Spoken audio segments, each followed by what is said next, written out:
शायद आप अच्छा घर मांग रहे होंगे, शायद आप आपकी जरूरत की चीजों का आप मांग रहे होंगे, शायद आप अच्छा आत्मिक जीवन मांग रहे होंगे, शायद आप एक अच्छा कलीसिया आप मांग रहे होंगे। मुझे नहीं पता आपकी मांग क्या है, लेकिन समय से पहले परमेश्वर आपके जीवन में कार्य नहीं करेंगे।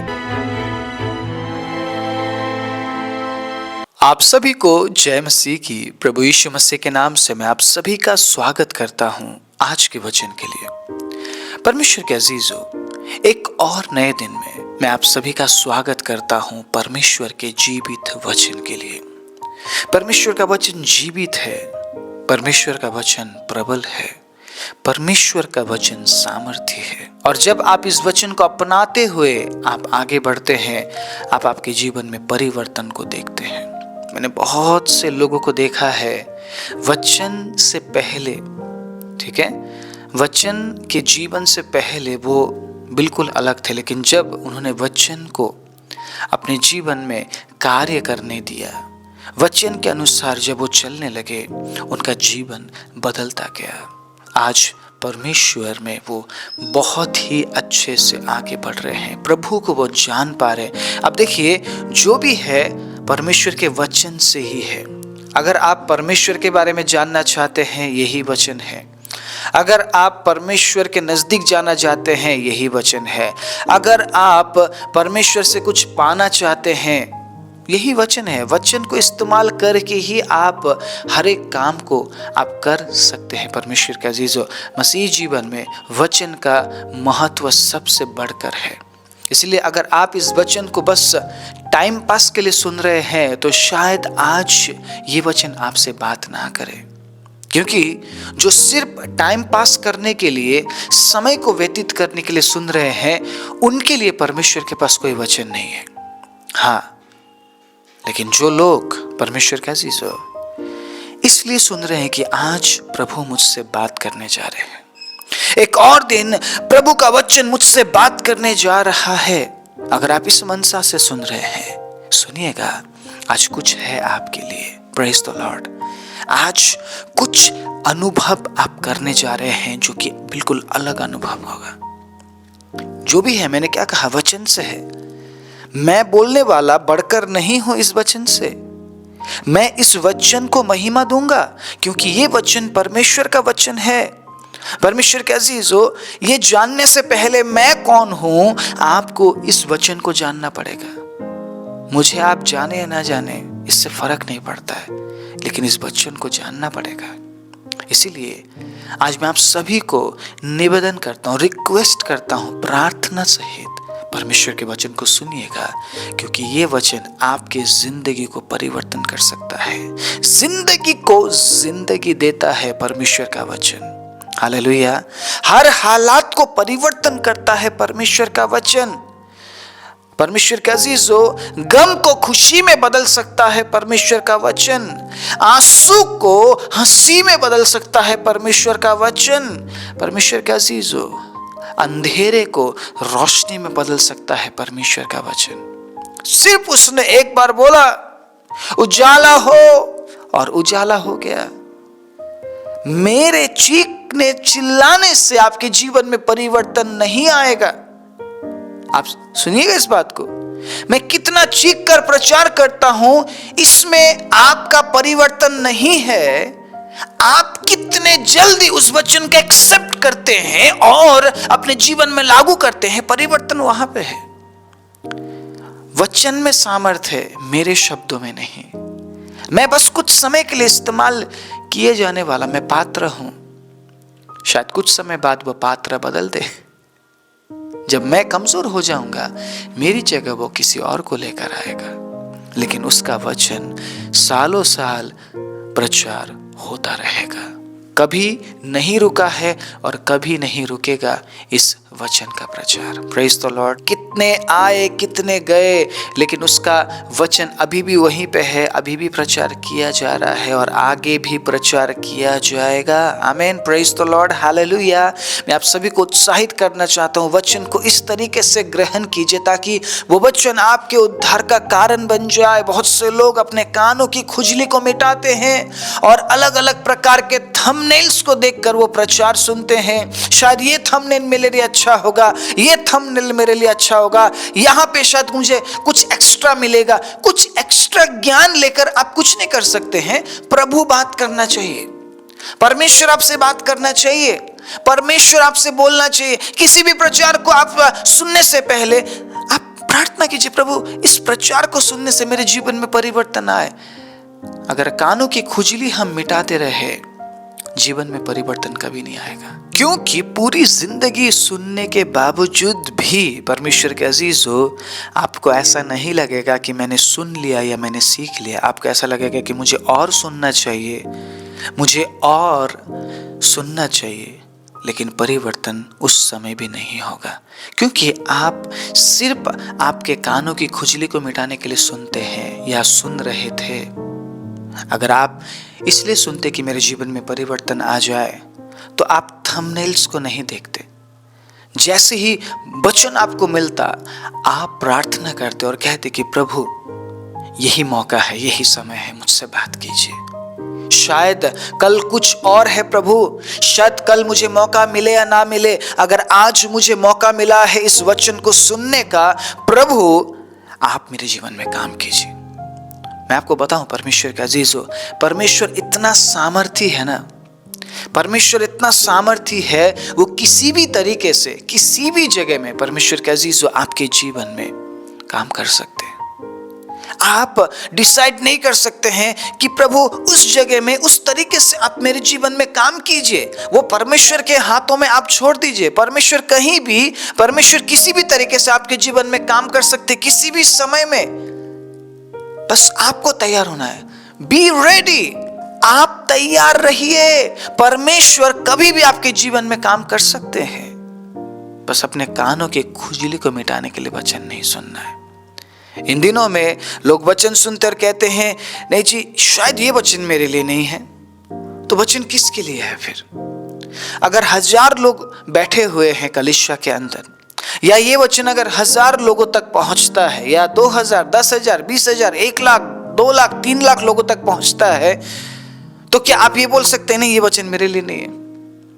हर एक व्यक्ति के लिए वचन है। आज जो मैं बोल रहा हूं, हर एक व्यक्ति के लिए ये वचन मेरे लिए भी है और ये वचन आपके लिए भी है। चाहे ये वचन करोड़ों लोगों तक पहुंचे, ये वचन सबके लिए है। कोई भी नहीं बोल सकता है ये वचन मेरे लिए नहीं है।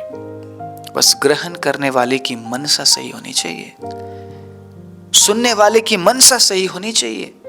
सुनने वाले की मनसा ये ना हो कि बस मैं मेरे कानों की खुजली मिटाऊं, यहां पे तो मेरे मतलब का कोई चीज ही नहीं है, इस प्रचार में तो मेरे लिए कुछ बोला ही नहीं गया है। मैं किसका नाम लेकर बोल रहा हूं? मैं किसके बारे में बोल रहा हूं? मैं किसी के बारे में नहीं बोल रहा हूं। मैं बस ये बोल रहा हूं, परमेश्वर के अजीजों, जब आप वचन को सुनते हैं बड़े ध्यान से सुनिएगा, क्योंकि शायद ये मौका दोबारा हमें ना मिले। आमीन। शायद हमें मौका ना मिले वचन सुनकर अपने जीवन को परिवर्तन करने का। कब तक हम अपने कानों की खुजली मिटाएंगे? कब तक हम कलीसिया बदलेंगे? कब तक हम पासवान बदलेंगे? कब तक हम संस्थाएं हम बदलते रहेंगे? हम प्रभु में नहीं बढ़ पा रहे हैं ना परमेश्वर के अजीजों। मेरा मकसद आप लोगों तक प्रभु का वचन पहुंचाने का बस यही है कि आप प्रभु में बढ़ना है, आप प्रभु में बढ़ना है। आप सुन रहे हैं इस बात को? मैं बस यहां पर अलग अलग ज्ञान की बातें छेड़कर मैं बहुत बड़ा अपने आप को ज्ञानी नहीं बताना चाहता हूं। मैं उतना बड़ा ज्ञानी नहीं हूं। अगर मैं बहुत बड़ा ज्ञानी और विद्वान होता, शायद परमेश्वर मुझे नहीं चुनता, क्योंकि प्रभु के वचन में क्या लिखा है? उसने जगत के मूर्खों को और ऐसे लोगों को चुना है जो तुच्छ है, अज्ञानी को चुना है ताकि ज्ञानवानों को लज्जित करे, निर्बलों को चुना है ताकि बलवानों को लज्जित करे, और जो तुच्छ है, जो है भी नहीं, ऐसे लोगों को चुना है जो है उन्हें व्यर्थ ठहराए। अगर आप ये कहते हैं मैं बहुत बड़ा ज्ञानी हूं, तो शायद परमेश्वर ने आपको नहीं चुना, क्योंकि परमेश्वर ज्ञानी लोगों को नहीं चुनता है, अज्ञानी को चुनता है, ताकि ज्ञानवानों को लज्जित किया जाए। परमेश्वर आपके जीवन को बदलना चाहता है। परमेश्वर आपके स्वभाव को बदलना चाहता है, आपके सोच को बदलना चाहता है, आपके नजरिए को बदलना चाहता है, आपके ख्यालात को बदलना चाहता है। परमेश्वर के अजीजों, आप वचन क्यों सुन रहे हैं, ये आपको डिसाइड करना पड़ेगा। ये निर्णय आपका है। आप क्यों सुन रहे हैं? आज इस वचन को आप क्यों सुन रहे हैं?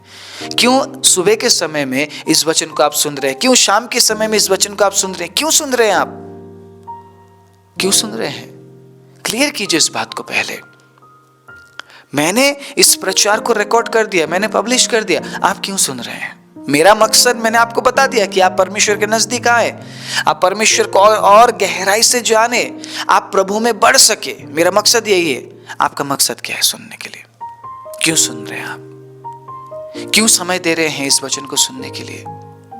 मकसद क्लियर करना बहुत जरूरी है, बहुत जरूरी है। परमेश्वर के अजीजों, वो आने वाला है, बहुत जल्द आने वाला है।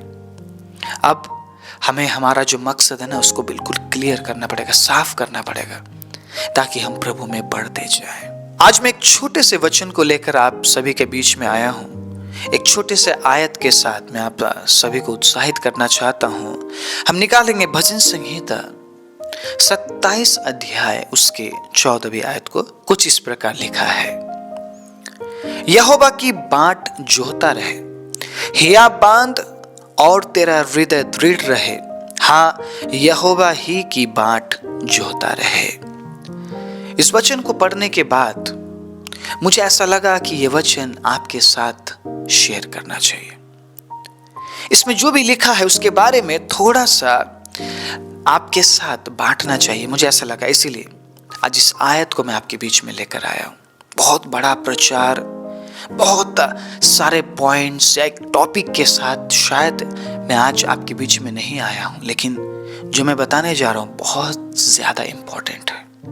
हम मसीही लोगों के लिए बहुत ज्यादा इंपॉर्टेंट है, इसलिए बड़ा ध्यान पूर्वक प्रार्थना सहित सुनिएगा, ताकि आज का वचन आपके लिए आशीष का कारण बन सके।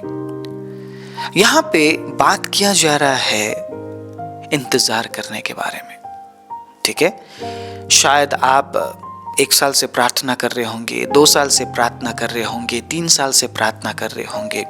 शायद बहुत से ऐसे लोग हैं जो 10 साल से प्रार्थना कर रहे हैं कि प्रभु आप मेरे जीवन में उस काम को कीजिए। मुझे नहीं पता किस काम के बारे में आप प्रार्थना कर रहे हैं, किस बात के लिए आप इंतजार कर रहे हैं, मुझे बिल्कुल नहीं पता। लेकिन हाँ, कहीं ना कहीं हम में से हर एक व्यक्ति अलग अलग प्रकार के इंतजार में है। आज उन लोगों के लिए प्रभु का वचन है जो प्रभु में इंतजार कर रहे हैं। और मुझे लगता है हम में से हर एक जन जो प्रभु यीशु मसीह में विश्वास करते हैं, हम किसी ना किसी बात को लेकर हम प्रभु की राह को हम देखते हैं कि प्रभु एक दिन मेरे जीवन में उस काम को पूरा करेंगे। जब इंतजार की घड़ी होती है ना, वो आसान घड़ी नहीं होती। जब हमें इंतजार करना पड़ता है, वो समय आसान नहीं होता। मैं सही बोल रहा हूं? सब कुछ आप सहन कर लेंगे, लेकिन इंतजार करना और उसमें बने रहना बहुत बहुत मुश्किल है। अगर आप परमेश्वर के अजीजों इंतजार नहीं कर पा रहे हैं प्रभु में, आप उस आशीष को प्राप्त ही नहीं कर पाएंगे जो परमेश्वर ने आपके लिए रखा है। देखिए, जो भी है इंतजार से ही आपको मिलना है। अनंत जीवन के लिए आपको इंतजार करना पड़ेगा। आपके बोलने से परमेश्वर उसी समय आपको अनंत जीवन नहीं देंगे। अब देखिए, हम प्रभु के पीछे चल रहे हैं, लेकिन हमें नहीं पता है परमेश्वर का समय कब है। ठीक है, हम कह रहे हैं कि प्रभु अगले साल ऐसा हो जाए, लेकिन हमें नहीं पता परमेश्वर चाहते हैं या नहीं। आप समझ रहे इस बात को? हमें नहीं पता बिल्कुल भी कि परमेश्वर चाहते हैं कि नहीं कि अगले साल वो बात हो मेरे जीवन में। हमें नहीं पता, लेकिन हम प्रार्थना करे जा रहे हैं। अगले साल अगर नहीं हुआ तो हम ये कहते हैं हाँ, शायद प्रभु की मर्जी नहीं है, तो हम उसको फिर नेक्स्ट ईयर के लिए बोलते कि प्रभु इस साल नहीं हुआ तो अगले साल आप कर दीजिए। शायद परमेश्वर उस साल के लिए भी राजी ना हो। फिर जब वो साल आता है, फिर हम ये कहते हैं नहीं, शायद परमेश्वर को ये भी मंजूर नहीं था कि इस साल वो काम हो, तो हम उसके अगले साल के लिए प्रार्थना करते। ऐसे करते करते कई बार 10 साल बीत जाता है। हम सोचते हैं चलो कोई नहीं, प्रभु की मर्जी नहीं है, हम एक और साल ले लेते हैं। तो इस समय के दौरान आपको क्या करना है? जब आप इंतजार की घड़ी में आ जाते हैं ना, आप विश्वास कर रहे हैं, आप प्रभु के पीछे चल रहे हैं, लेकिन आप कुछ नहीं कर पाएंगे।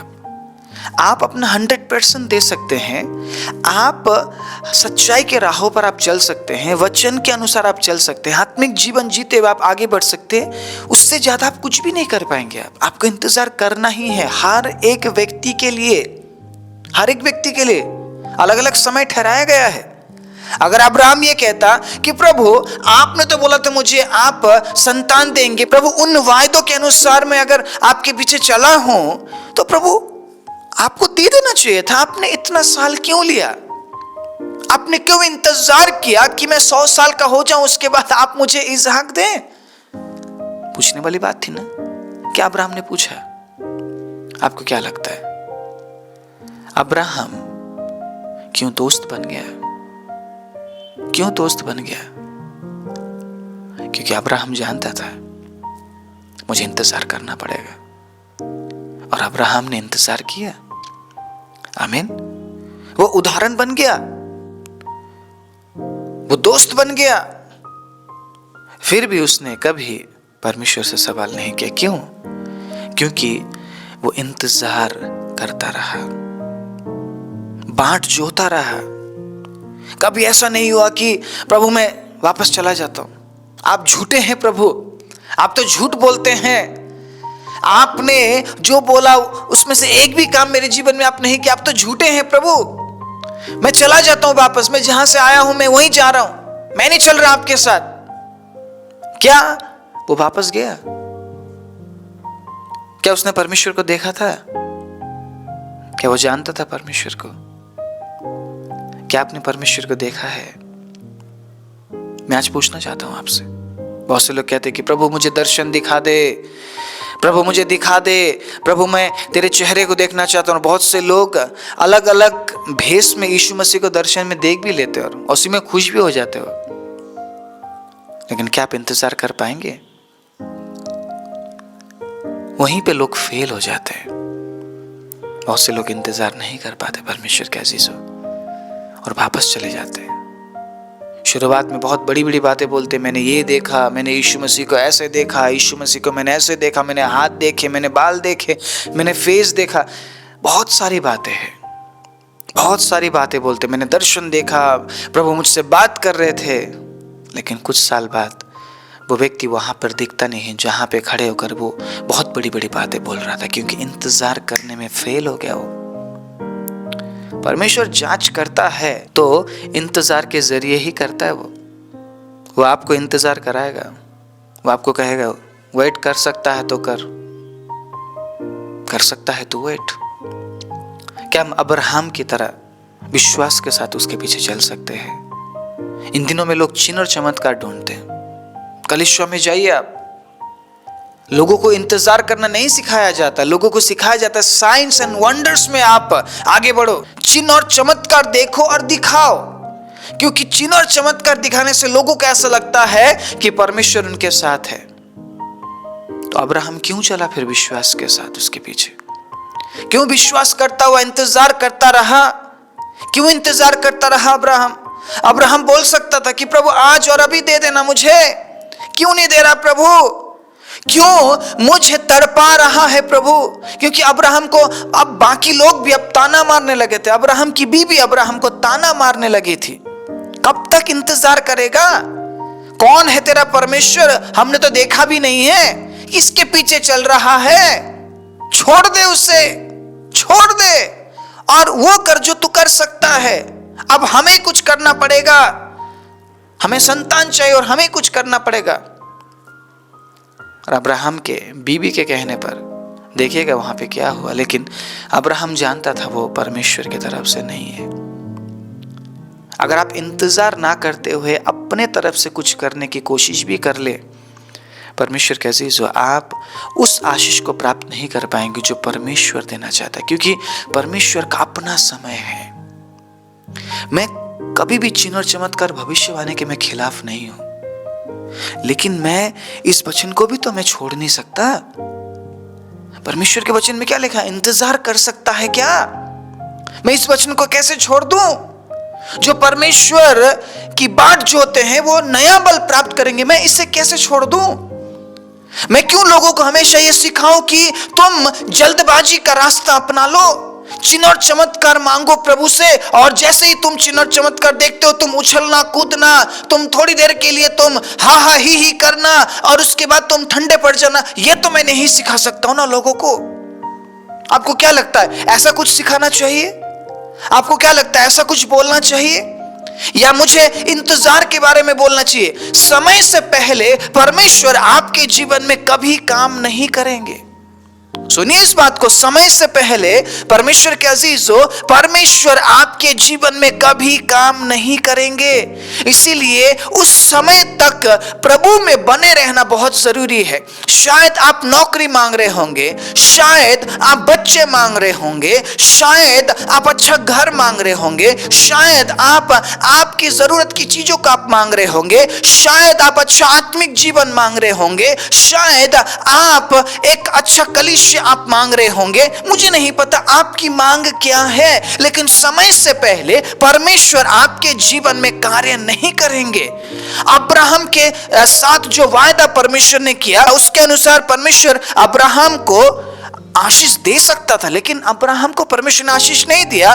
समय लिया परमेश्वर के अजीजों अब्राहम के जीवन में परमेश्वर ने काम करने के लिए। इसीलिए आज इस वचन के साथ अगर मैं आपको उत्साहित करना चाह रहा हूं तो मैं ये कहना चाहता हूं, हिया बांध, तेरा हृदय दृढ़ रहे। इंतजार तुझे करना ही है और उस इंतजार के समय में तू कमजोर मत होना।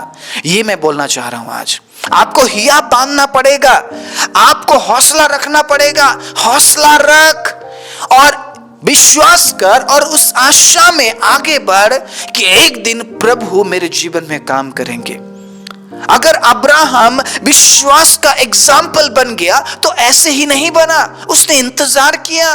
विश्वास का मतलब आपको इंतजार करना है, आपको वेट करना है। परमेश्वर के अजीज, वेट अपॉन द लॉर्ड।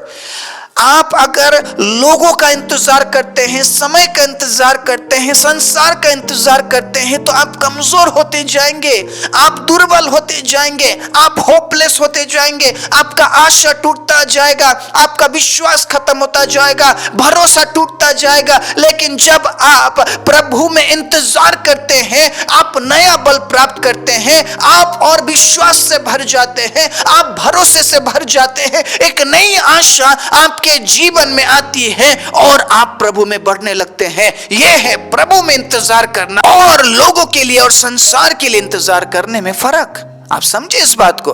आज मैं इस वचन से आप सभी को उत्साहित करना चाहता हूं। जिस भी बात के लिए आप प्रभु की बाट को जो रहे हैं, आपको कैसा रहना है? हिया बांधे रहना है कि जो भी हो जाए परमेश्वर, मैं इस बात से मैं नहीं हटूंगा, मैं इस बात में मैं अटल रहूंगा। प्रभु ये काम आप मेरे जीवन में करेंगे प्रभु, आज नहीं तो कल, कल नहीं तो परसों, परसों नहीं तो उसके बाद। प्रभु आप मेरे जीवन में काम करेंगे और तेरा हृदय दृढ़ रहे। इतना हिम्मत आपके अंदर होना पड़ेगा कि इस साल नहीं हुआ तो अगले साल होगा, अगले साल नहीं हुआ तो उसके बाद होगा। लेकिन मैं विश्वास करता हूं कि प्रभु होगा। बिना इंतजार किए परमेश्वर के अजीजों, आप प्रभु से कुछ भी हासिल नहीं कर पाएंगे। सुनिए इस बात को, मैं आप सभी से बोल रहा हूं, बिना इंतजार किए आप प्रभु से कुछ भी हासिल नहीं कर पाएंगे। आप पढ़िए परमेश्वर के दासों के जीवन में प्रभु ने किस प्रकार से काम किया, किसके जीवन में यूं अचानक काम कर लिया प्रभु ने? नहीं, परमेश्वर ने सबको इंतजार कराया है। और जिन्होंने इंतजार किया है, जिन्होंने हिया बांधा है, जिन्होंने अपना हृदय दृढ़ किया है परमेश्वर के अजीजों, उन्होंने परमेश्वर के अद्भुत कामों को देखा है। और इस अंत के समय में मैं आपसे कहना चाहता हूं, हिया बांधिए, आपका हृदय दृढ़ रहे, कमजोर मत पड़ना। अगर इंतजार करते समय उस दौरान, उस समय के दौरान अगर आप कमजोर पड़ गए, अगर आपने हौसला छोड़ दिया, अगर आप हियाब के साथ आगे नहीं बढ़ पाए, दृढ़ नहीं रह पाए, परमेश्वर के अजीजों, शायद आप उद्धार भी ना पाए। आपको हियाब बांधे रहना है, आपको दृढ़ रहना है, ताकि आप उस इनाम को पा सके जिस इनाम के लिए परमेश्वर ने आपको चुना है, जिस इनाम के लिए परमेश्वर ने मुझे चुना है। परमेश्वर के अजीजों, हम साधारण लोग नहीं हैं, हम चुने गए लोग हैं, छुड़ाए गए लोग हैं और ठहराए गए लोग हैं। इसलिए हमें इंतज़ार करना पड़ेगा, क्योंकि हम लोगों का या संसार का इंतज़ार नहीं कर रहे हैं, हम परमेश्वर के भलाई का इंतज़ार कर रहे हैं, आशीषों का इंतज़ार कर रहे हैं, उद्धार का इंतज़ार कर रहे हैं, और हम प्रभु का इंतज़ार कर रहे हैं कि प्रभु एक दिन मेरे जीवन में काम करेंगे। और ये प्रभु में इंतज़ार करना आपके जीवन में विश्वास की बढ़ोतरी है, भरोसे की बढ़ोतरी है, आशा की बढ़ोतरी है, परमेश्वर के अजीजों आत्मिक जीवन की बढ़ोतरी है।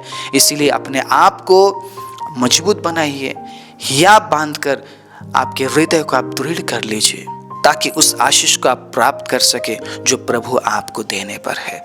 आइए अपनी आंखों को बंद करें। राजाओं के राजा, प्रभु के प्रभु, सर्वशक्तिमान जीवित दयालु परमेश्वर, मैं धन्यवाद देता हूं प्रभु एक और दिन के लिए पिता, विशेष रूप से आज के वचन के लिए प्रभु मैं आपको धन्यवाद देता हूं। जिन्होंने आज के वचन को सुना है प्रभु जी, होने दीजिए एक और दिन प्रभु उनके जीवन में पिता वो दृढ़ता आ जाए, वो निश्चयता आ जाए प्रभु, वो हिया बांधे हुए प्रभु, इंतजार करते हुए प्रभु विश्वास के जीवन में आगे बढ़ सके, ताकि प्रभु में वो बढ़ सके, विश्वास में, भरोसे में, आशा में, प्रभु आत्मिक जीवन में वो बढ़ते जाए और उस आशीष को प्राप्त करे पिता जो आप उन्हें देने पर है। प्रभु आप सहायता और मदद कीजिए। हम धन्यवाद देते हैं आपके अद्भुत अनुग्रह के लिए, आपकी उपस्थिति के लिए। एक बार फिर से पिता मैं आपके बच्चों के जीवन में आपके छुटकारे की घोषणा करता हूं, चंगाई की घोषणा करता हूं प्रभु, मैं आपके बढ़ोतरी की घोषणा करता हूं, आपके आशीष की घोषणा करते हुए प्रार्थना प्रभु यीशु मसीह के नाम से मांगता हूं, आमीन।